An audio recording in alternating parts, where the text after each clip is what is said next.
Other than that, as a human being, we dislike changes and we resist to changes. So naturally, when you are in a society that when you see demographic changes, there will be, some people call this discrimination. I don't. I call this resistance. And basically, when people don't understand you, and then they will be using their own thoughts and guessing, and they will try to figure out what is your background, what is your philosophy, and therefore there will be a lot of resistance. Now, a small city like South Pasadena, oftentimes we receive the compliment saying that, we truly is a model city. Different ethnic groups work together, live in the same community. How do we do that? My magic word is participation, or perhaps another way to look at it is to get involved. Only by getting involved, you can get to know each other better, and you can understand what is the thought and the beliefs of the other side. And after you truly work together as one group, this kind of resistance will gradually go away. Eventually, you will gain the mutual trust, and you will be working truly as one community. Thank you.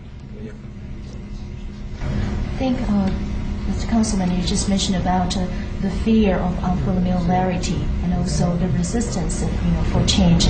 I think this may lead to the next question I'd like to ask Mr. Garcetti about what, in your professional capacity, that can you give us some example of the common cases of hate crime?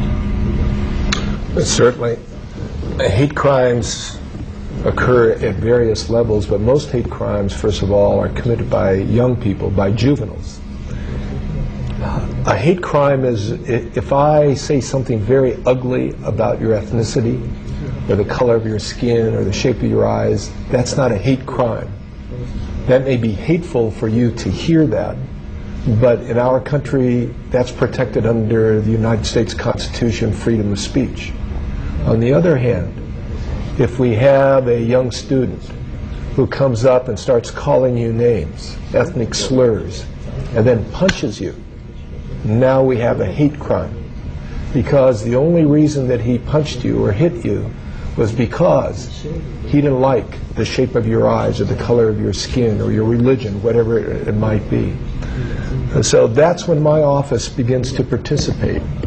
We are the chief prosecutorial agency for the County of Los Angeles, and usually where people see us is after the fact, after a crime has been committed.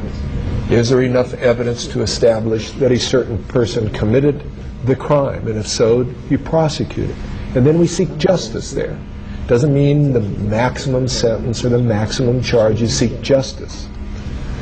And that could be if it's a young man, for example, who hits you one time. Let's say he has no record whatsoever. We will start working with that young man within the judicial framework, within the criminal justice system, to see what is the appropriate punishment. Now, it used to stop right there with the punishment. But I've said, no, that's not good enough.